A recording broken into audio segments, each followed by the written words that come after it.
In 2016, General Motors unveiled the first electric car to be made by the company since the much-missed EV1, the Chevrolet Bolt EV. It was designed in double-quick time, entered into production as a 2017 model year car, and its production run has continued through until the end of this year, when the Chevrolet Bolt EV will officially be no more. Its production line completely cleared out of Bolt EVs to make room for new Ultium-based EVs. And we've covered the death of the first and 1.5 generation Bolt EV and its sibling, the Bolt EUV, on this channel before.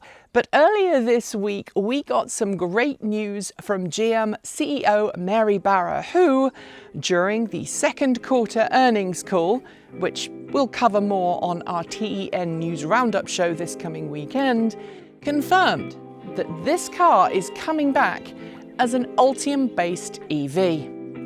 Let's talk about that and go for a drive while we do.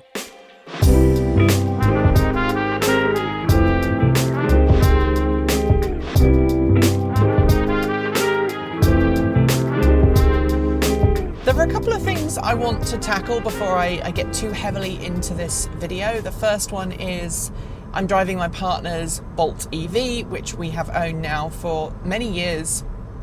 It's got 115,480-ish miles on the clock at the moment. And it is using OPGM, which is a fork of OpenPilot or Comma AI's semi-autonomous driver assistance system. That is how I am able to have my hands off the wheel. So please know that I'm paying attention to the road ahead. The second thing is, this is completely unscripted. I will try and make it as unwaffly as possible, but I do have sticky notes that I may glance at just to make sure I don't miss anything out. Let's start with this car, the Bolt EV. It entered into production in 2017. There was a kind of mid-cycle refresh around 2021 that added a refreshed bumper and then also launched the Bolt EUV, which has only been in production for a couple of years. Obviously, the original Bolt, the Bolt EV and the Bolt EUV all had problems with their battery packs because of that battery recall involving a manufacturing defect in the cells from their battery partner at the time. And that battery partnership with LG Energy Solution has soured over the last couple of years. Samsung SDI is now going to be working with GM to produce Ultium cells, and while LG Energy Solutions is still working with GM, I believe, to produce Ultium batteries for now, there's no kind of official word on what the future of that will look like going forwards. What we do know is that the Bolt EV ends production this year, and there will be a pause between this generation of Bolt EV and the next generation of Bolt, which, as I said in the introduction, Mary Barra confirmed on Monday this week, I think it was, that the Ultium platform will eventually give rise to another Chevrolet Bolt EV. And for fans of small, subcompact, family-friendly, affordable electric cars, this is fantastic news. If you haven't already watched our video talking about the death of the Bolt, go watch that after you've watched this one. But suffice to say, this is currently, if you can get hold of one of the cheapest electric cars on the market today, and it's going to be sorely missed when it stops being produced. So for GM to be bringing that nameplate back is great news. We don't know any specifics about the vehicle yet, what it will have in terms of specifications, and this video will try and answer some of those with some educated guesses. What we do know is that we shouldn't expect the second generation Bolt any time soon. GM is really struggling to produce Ultium battery packs right now. It has multiple battery factories that are in the process of being built, but right now there's only one battery factory, and that is in Ohio, I believe, where it is producing battery packs and cells for Ultium-based vehicles. Right now, that includes the Hummer EV, the BrightDrop Zevo 600 delivery truck, and obviously also the Cadillac Lyriq. This year, we're going to see multiple new Ultium-based EVs launch. There's the Silverado WT, the work truck, then there's the Silverado RT, which is kind of the consumer-facing version of the Silverado EV. We've got the Equinox EV. We've also got the Blazer EV. They are all coming into production this year.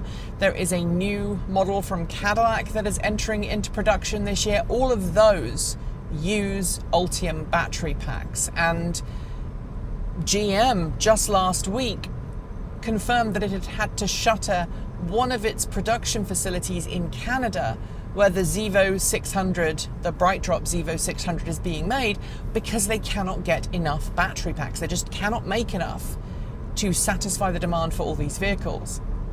I think it would be incredibly silly for us to expect that a second generation Bolt EV is going to appear on the market any time before 2025. 2025, by that point, we should see multiple Ultium battery facilities online and ramping up production. And at that point, we should see economies of scale kick in, and that will lower the price for GM of producing those battery packs. Obviously, lower battery pack cost means lower vehicle cost, and that has to be a good thing for GM. Because let's face it, the whole point about the Bolt EV is that it is a cost-effective entry-level EV. And that gives us some ideas in terms of price, because we know that when the Equinox launches later this year, it is expected to have a price tag, certainly in its starter variant, of around $30,000 or equivalent. Let's not forget, though, that automakers in recent years, this includes Tesla and everybody else, have played some naughty games when it comes to pricing, launching new models, making base spec variants available that are substantially cheaper than the rest of the family, but then restricting the numbers they produce. Ford is a great example with the F-150 Lightning. Technically, the Lightning Pro is a very affordable vehicle to all intents and purposes, but the reality is that you end up having to buy a more expensive model, and I think that's probably where we're going to see the Equinox as well. However, if we keep the Bolt EV at a similar price to what we're seeing today, that's going to mean that we're going to need to see those economies of scale for battery production really ramped up. Now we've talked about some of the supply constraints and how we think that 2025 is going to be the earliest possible time that we're going to see a second generation Bolt EV. Let's discuss the battery pack and the specs of a potential new Bolt EV. In its current form, this car has a 66 kilowatt hour battery pack. It's about 63 kilowatt hours usable, and you can get between 240 and 260 miles quite easily, as long as the weather's okay, per charge. If you are an extremely good hypermiler, or you live in a climate that is particularly nice to this car's battery pack, I've seen as many as 300 miles out of Bolt EVs before. I've actually once got 330 miles out of a Bolt EV. That was primarily down to route. We had lost a lot of elevation over the course of the charge, and that extended our range a little bit. But, you know, in a real world application, this car is pretty darned efficient. You can get efficiencies between 3.5 and 6 miles per kilowatt hour. I have a friend who works in Portland as an Uber and Lyft driver, and she regularly hits 5 miles per kilowatt hour in city streets. That's very efficient. That means that an Ultium-based Bolt, all things being equal, assuming that it's a similar size, which I'll come to in a second, we won't really need to see much more than 60 or 70 kilowatt hours of real world usable capacity. However, it's also worth noting that while the Ultium battery pack is capable of satisfying battery pack capacities from 50 kilowatt hours at the lowest end all the way up to the 200 plus kilowatt hours of vehicles like the Hummer EV and the Chevrolet Silverado EV. A smaller battery pack from the Ultium family in the Bolt EV may come with some additional constraints. We know that the Ultium battery pack is capable of really very quick, rapid charging when it's paired correctly with the right power electronics and charging equipment. However, the smaller the capacity of the battery pack, the less likely it is that we're going to see super high charge rates, because when the battery capacity is smaller, you have to ensure that those cells are not strained too much. And the smaller the capacity of the battery pack, the more it will be strained by high current charging, i.e. super fast 800 volt charging.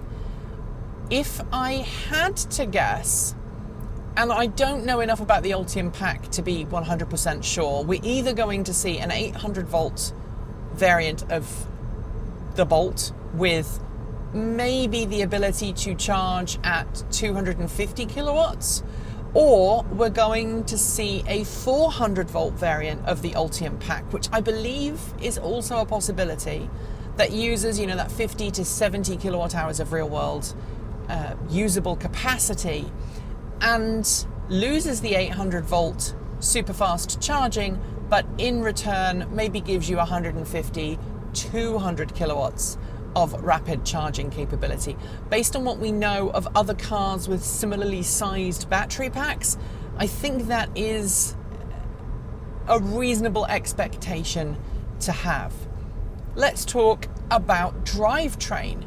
We know that Ultium is a platform that can accommodate rear wheel, all-wheel or front-wheel drive, and a variety of different motors and specs.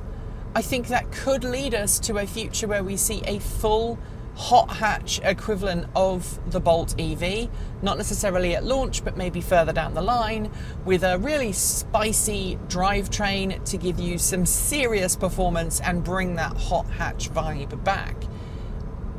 That is my hope. What I suspect will happen is that the second generation Bolt will be a little more neutered and a little more aimed towards, that first time EV driver, families who want a second EV that's a slightly smaller vehicle that's good for running around town and doing errands. I think that's more likely and a more cost-effective solution as opposed to out and out high performance. What I think that means is that we're going to see a car that maybe is not the quickest or the fastest in terms of everyday use, but is designed more practically. It's designed for efficiency first. At least that is my hope. Let's talk about size and form factor.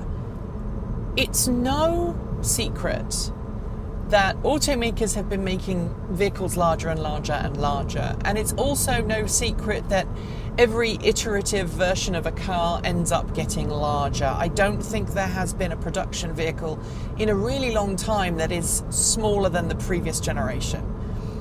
I think by adding a little bit of space and adding a little bit of size, GM will make this car more appealing to families, which would be a good thing. I am fearful that the size will go up so much that it will put a lot of people who like small compact cars off. Obviously, the Ultium battery pack will dictate that, but as I understand it, and again, this is another potential for going to a 400 volt rather than an 800 volt system, is that if GM can package a 400 volt Ultium battery in a smaller form factor, it might be more appropriate for this nameplate than going into a completely alien looking, slightly significantly larger vehicle. Let's not forget though that it's very common for nameplates to transition between different types of vehicles over the years. The very first Prius was a sedan, and then it became a hatchback. But GM is bringing out an electric Blazer and an electric Equinox. I don't think there is room in the market for another similarly sized EV, and I think that will give us some hints that the next generation Bolt will be bigger than this one, but not by much, and that will be a very good thing. Range, I think we're going to be talking between 250 and 310 miles per charge. That seems to be the new norm. I don't think GM is going to rock the boat. And adding a larger battery pack just adds extra cost. And I think this car needs to hit all of the cost targets in order to be truly competitive. The EV marketplace is already full of plenty of crossovers, and my hope is that we're going to see a car that's not another overpriced crossover, but instead is one that's really meant for a segment that's being left by the wayside right now, the segment that this car currently sits in. Let's talk technology. I think it's fair to expect that a next generation Ultium Bolt will use the Ultify platform inside. That means no CarPlay, no Android Auto, but it does mean that you're going to have a huge amount of subscription as a service, technology packages that you can add to your car, whether it's streaming services, whether it's navigation, whether it is other forms of in-car entertainment. I think plug and charge obviously is a given at this point. I think also some form of semi-autonomous driver assistance system. Interestingly, unlike most other automakers who tend to roll out their semi-autonomous driver assistance systems iteratively, so every new model gets the very latest version, we know that GM doesn't always do that with Super Cruise.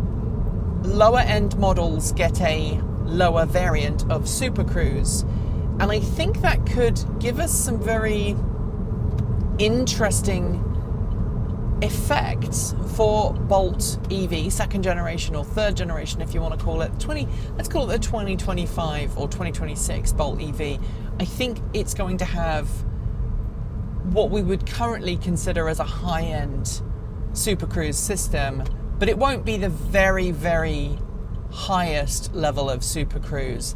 Instead, I think GM will be using economies of scale to bring that technology stack to more affordable cars, and therefore you'll probably have lane change assistance, you'll probably have hands-off.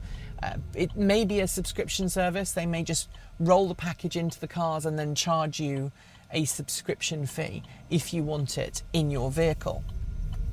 The other thing that's worth talking about here is I think that from now on every GM vehicle is going to be very, very over-reliant on subscription services.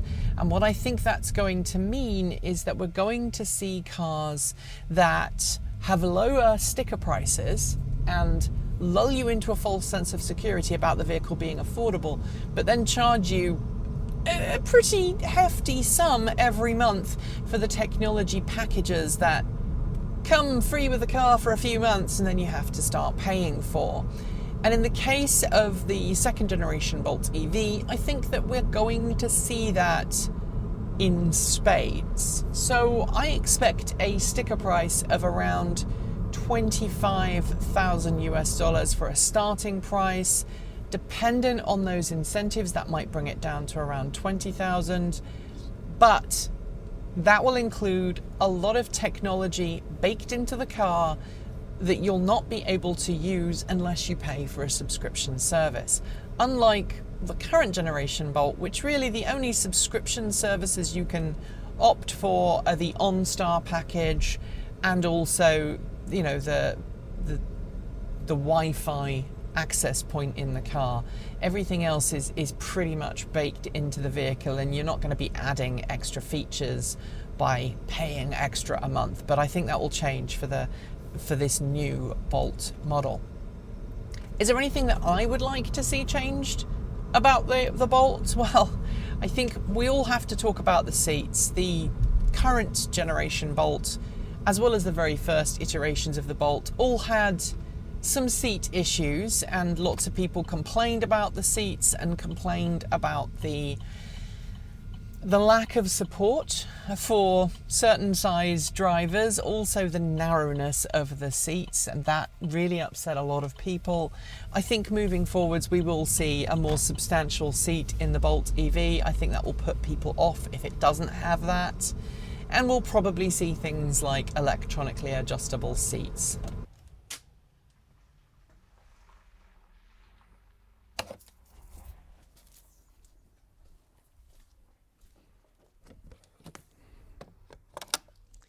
There you have it. My thoughts and ideas as to what the next generation Chevrolet Bolt EV should be like. Do let me know in the comments below if you think I am way off mark, or if there is something that you think that I've missed that absolutely needs to be in the next generation Bolt in order for it to be appealing to a new, younger audience, or perhaps first-time EV buyers, people who are looking for a family runabout, or something else. Or perhaps you think that this form factor is perfect and the only thing you really want to see changed is the battery pack, and maybe the charging connector, and the charging speed. Anyway, leave your thoughts in the comments below. You can also reach out to us in the Discord chat room. You can reach out to us on Mastodon, or if you are a Patreon supporter, in the comments section to this video on Patreon. If you want more, subscribe, hit the bell, and follow the links below to regularly support us with a YouTube membership or a Patreon subscription. You'll also find links to our Ko-fi, Bitcoin and Swag store, as well as that aforementioned Mastodon server. Scrolling on my right is the list of amazing charged up supporters, and shout outs go out to our V2G Patreon supporters. They are Pedro Mora Pinheiro, Alan Tupper, Andrew Martin, Bennett Elder, Brophy Wolf, Chris Maxwell, Cyprian Laplace, Dan Blair, Gordon C, Hey Esker, John Tramal, Carl Fox, Mark Eggleton, Peter Dillinger, Regine Fellows, Sean Tucker, Stefan Fremgen, Stephen Williams, Taslit in the Gong, Paul Bricknell, Tony Moss, Carl Hodgson, Chris Asentar, Denny Hyde, Lance Schall, Linda Irish, Mike Weeder and Paul Nelson. And finally, big thanks to our off-grid supporters. They are Paul Conway, Kevin Burrabridge, Stephen O'Donoghue, Jim Burness, Robert Flannery, Aaron Hahn, Ellery Hensley, Rory Litwin, JP Fagerback, Dave Kitchen, Andrew Glenn, Anonymous Freak, Chris and Michael Johnson, Clay Witt, CPU Freak 101, Eric Neck, Joe Bresney, John Henderson, Laura Reynolds, Marcel Ward, Matthew Drobnak, Nigel S, Reggie Watts, Will Graylin, and of course, Ian, plus anybody who's joined in the last few weeks whose name didn't make it onto today's list. If that sounds like you, thank you for your support, and keep your eyes peeled or your ears open for your name very soon. Don't forget that we make content every Monday, Wednesday, Friday and Saturday on this channel.